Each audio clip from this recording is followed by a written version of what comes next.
Hi, I'm MK Lott, and this is Quarantine Campfire. I feel like I was all over the place in the last two episodes. That was because I didn't have a script. I tried to ad lib it. Um, Now I'm gonna do a little bit of both and just go through bullet points. So, I want to share a quote with you guys today that really hit me, and I think is it will be a really good foreshadow for the rest of the episode. Um, but it was written on a whiteboard in my office building. It's from John Wooden. I guess he's a coach. I've never heard of him before. Um, yeah, let me know if you guys do. If you guys have heard of him. But he said things turn out best for the people who make the best of the way things turn out. So, with that in mind, I want to talk about something that's been really, really personal for me, and for a while, actually, um, basically until 2019, I was really embarrassed to talk about it. Um, but that was before I really did a lot of research for it. But I want to talk about something called maladaptive daydreaming, and it's not very common and it's not very popular. Um, so according to the official definitions, it's a form of dissociating oneself from the real world and getting absorbed into fantasies and mental imagery comprising vivid alternative universes, usually involving elaborate scenarios that the individual prefers over reality. So, in my own words and in my own terminology, it's basically like a kind of behavioral addiction that basically uses daydreaming to mess with the productivity of your life.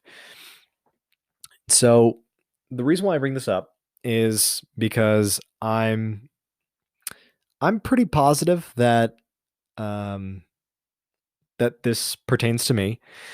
Now, I'm hesitant to say that because I know being a hypochondriac and talking with other hypochondriacs, I always get a little hesitant when I hear a self-diagnosis because it's a self-diagnosis. Like unless you're a doctor, I'm not going to take WebMD as legitimate credit, but um, this is I self-diagnose myself because this is after me doing almost 2 years of research on this.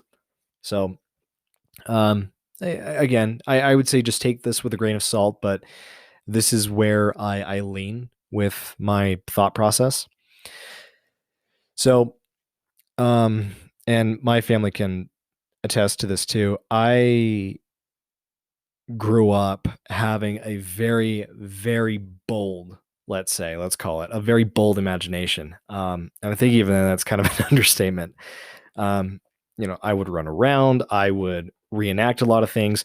I still do a little bit of a fidget sometimes. So more often than not, it'll be like me rubbing my hands, or um, sometimes it'll also come out in the form of like facial expressions and gestures. But I remember it was so bad when I was younger that we first met. So the night that we as a family first met, the woman who's now my aunt, I did a one man play of SpongeBob.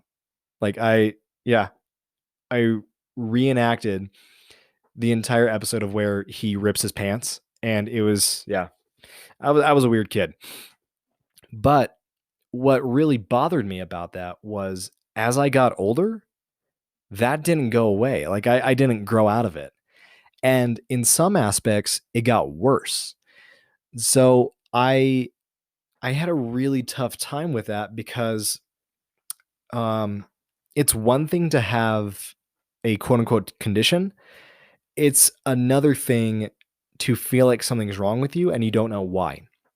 And so for the longest time, I thought this was a precursor to something worse. I thought it was like, like early stages of schizophrenia. Like I know that's a bit of a stretch, but my thought process was if I am receiving these daydreams so vividly to the point where I'm acting them out, where I'm, you know, doing voices for it, or to the point where it ruins my functionality through life, then maybe that's some form of schizophrenia, or maybe another mental disorder that will potentially get worse as I age. And so when I was growing up, I really gravitated towards a lot of film and a lot of music. In fact, I drove my mother insane, um, because if I wasn't watching a movie or talking about movies, I had these giant Dr. Dre beats headphones on, and I would just listen to any song that I could think of at full blast and just walk around the house with that playing. And so it was like it was just my way of letting my daydreams just kind of go through. And it was, so to put in perspective, maladaptive daydreaming, those daydreams are so vivid, it's like watching a movie, which is why I gravitated towards all that. And it's also why I gravitated towards music, because now I was able to put a soundtrack, quote unquote, to what I was thinking. And so, um, and and so I always thought that there was something wrong because I couldn't turn it off. You always hear that like everybody's daydreaming, or like someone's got their hand in the clouds. The problem is that was my default. I couldn't get out of that. And so, yeah, so I thought something was, I didn't know if something was off. I didn't know if this is just how creatives work. And so either way, it didn't change the fact that I was really uncomfortable with my mental state all the time.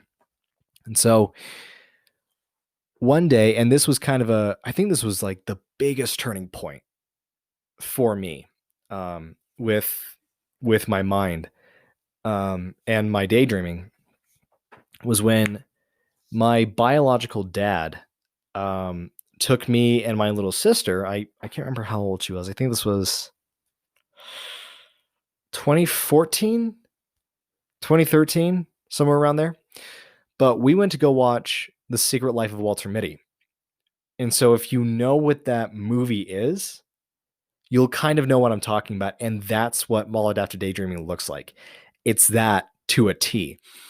And so I remember watching it and being like, oh my God, that's it. That's what that looks like. And it, I mean, it was sad, but the fact that I was able to connect with someone, even if they didn't exist, was so relieving to me, because now I can pull up that film or pull up that clip and say, hey, if you're wondering why I'm so weird all the time, or if I like can't turn my imagination off, this is your homework. And so I would show them that, and it's like he has all the symptoms. So he's got the very vivid daydreams. He's got, the cinematic format to his daydreams. There's actually one scene where he talks to himself, which happens a lot for me, and it's bad. Like that's how I kind of knew that, this was a problem, because I thought that was like the sign that it was an early form of insanity, basically. And so, and it also changed his emotional behavior too. And that's something that I think if those with maladaptive daydreaming aren't careful, it can have a really, really bad impact on your emotional health. Um, Not in the sense that like you deteriorate, but it'll change your mood for the rest of the day. Like I've had daydreams where they will last like an hour, 2 hours or so. And it puts me in such a bad mood. I will actually hold random grudges against people. And again, this was when I was younger. I have a very, very different relationship with the daydreaming now. So they don't affect me as bad.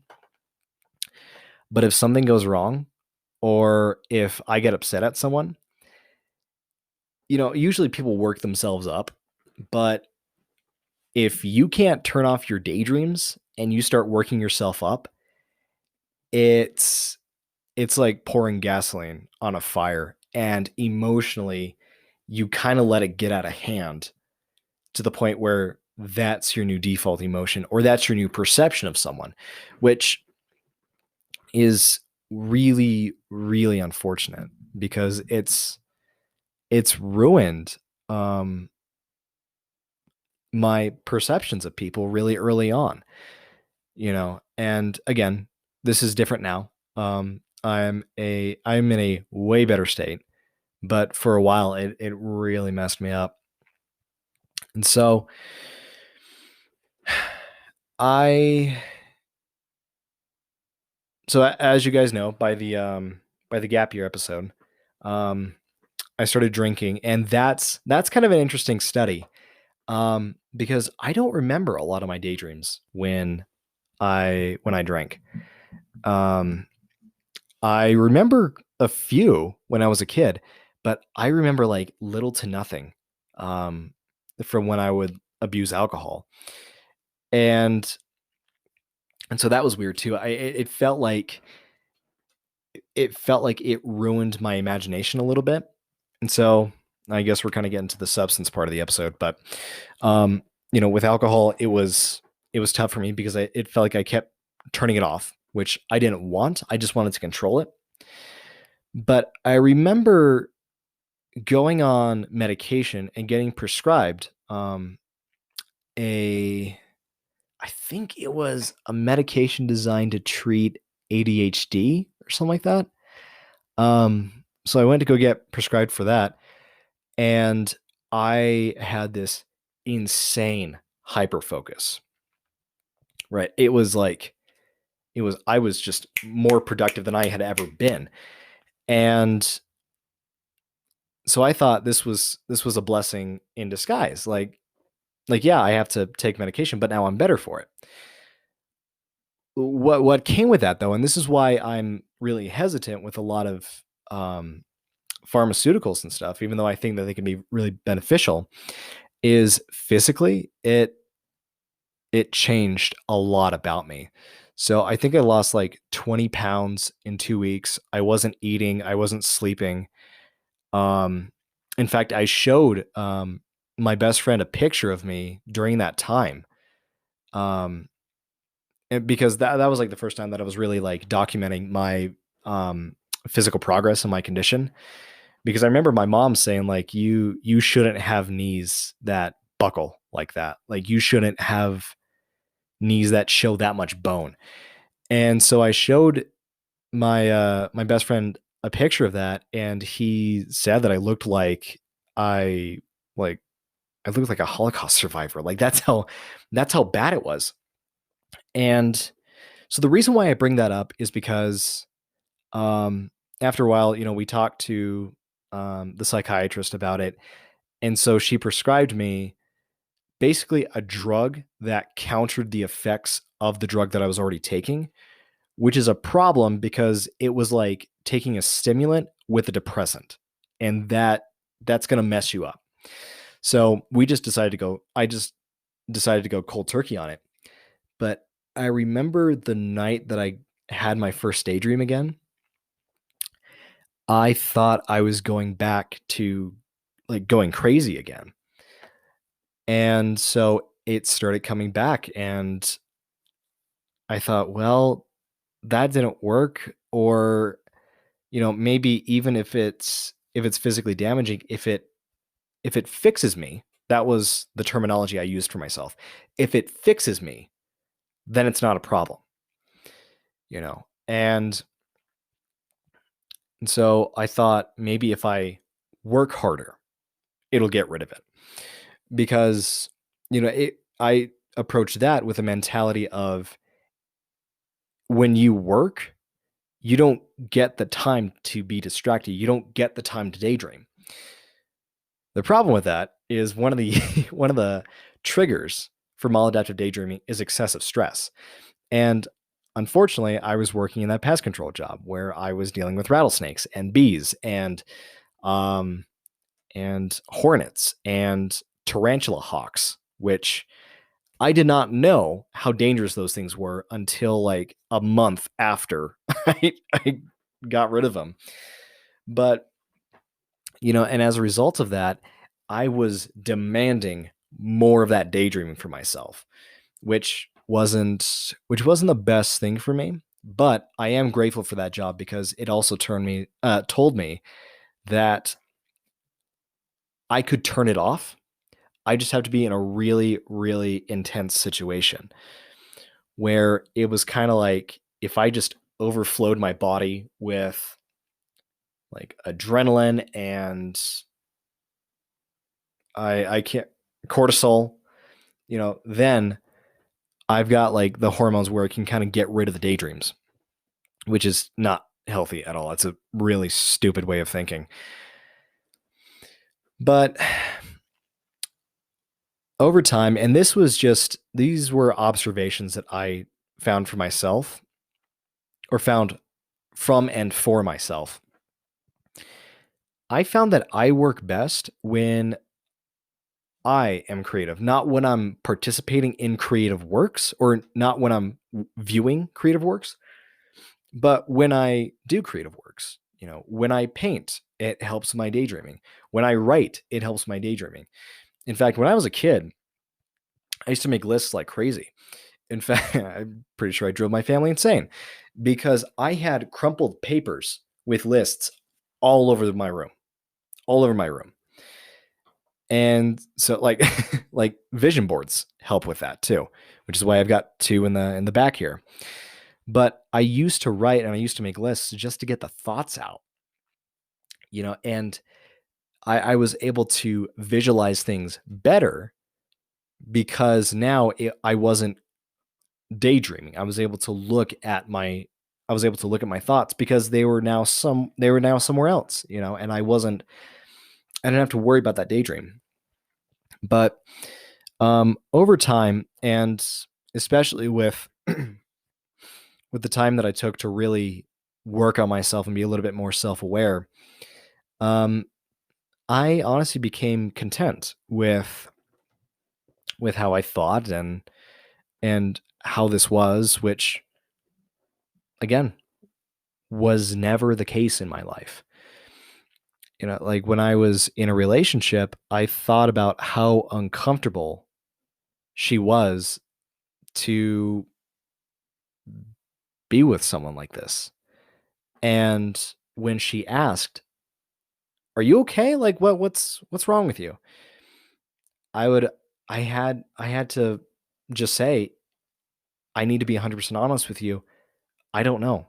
That's just that's how I am. That's who I am." And so I was really embarrassed of it and really ashamed of it for a long time.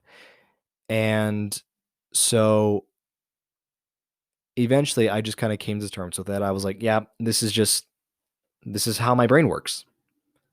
It's not glamorous. It's, it doesn't, it, it's not what I would have wanted. If I could choose the traits of the life that I live now, I don't think I would choose maladaptive daydreaming above anything else. I don't know if I did choose my traits, why I would chose to be raised with or choose to grow up with that. But again, now I was content with it. And so as I started to become more content with it, and this is kind of an interesting manifestation example, I feel like. But as I became more content with it, um, I sorry, let me reword that. Um, I became content with it, and then I was working grave shifts at a job where I had to um, take care of adults with special needs. And so my job was just to make sure that they were safe while they were sleeping. So my shifts were like midnight to 8 in the morning, which was not fun. But it gave me a lot of time to write and it gave me a lot of time to let those daydreams out. And so I was finishing up a shift. It was like 7:45, 7:50 or something like that. Um, the adults usually go to a school, like a learning daycare for them. So they left. I was just cleaning up around the house, and I usually listen to like YouTube videos or podcasts while I worked. And as I was scrolling through, I found a YouTube channel called Like Stories of Old. And if you guys want a little bit more information about this, I highly suggest this video. But it was called Overcoming Maladaptive Daydreaming: The Secret Life of Walter Mitty. And so I clicked on it, and it felt like everything clicked. Like it, he went through the entire film, showed every example of it. And it was kind of cool. Like he showed examples of how Walter Mitty stopped his daydreams and how he was able to kind of control it in the end. Because I remember like another reason why I loved that movie so much is because I thought I was Walter Mitty in the beginning of the film, but I wanted to be Walter Mitty at the end, where he kind of got control of it and he was content with his life, And so the reason why I bring all this up is because of the quote that I saw today, which again was, "Things turn out best for the people who make the best of the way things turn out." I just turned out to have excessive daydreams. And the way things turned out was I act them out. I talk to myself out loud. I do weird facial expressions and gestures which seem untriggered. I do fidgets. I make people kind of question who they're talking to and what's going on with me. But I've ultimately decided to make sure that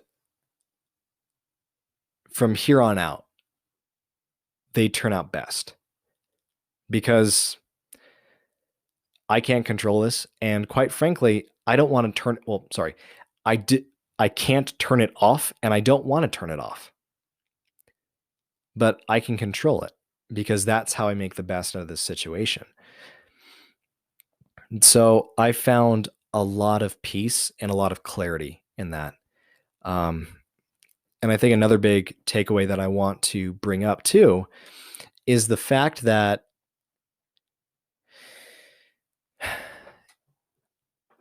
honestly, the best thing for people, I feel like, isn't prescriptions. It's not controlling yourself. And I say controlling yourself because when I tried to do that, it turned into a lot of self-punishment and a lot of self-harm, which it's not okay. It's just not. But I think the best thing for people is to be informed. I was terrified growing up because I was uninformed. Like nobody knew what maladaptive daydreaming was when I was a kid. In fact, it wasn't observed professionally until 2002 in Israel. So there's no way that we would have ever, my family and I, there's no way we would have ever caught on to that. But by watching The Secret Life of Walter Mitty and by watching that video essay on maladaptive daydreaming, suddenly I was so much more informed. And number one, I knew what it was. And number two, I was able to make an educated decision as to what I wanted to do with it that would lead me to my best self. So I think that's, holy God, we're 25 minutes in.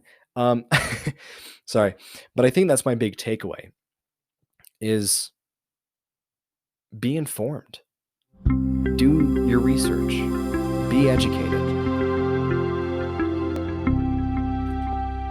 And my video just turned off. So I guess I'll end it here.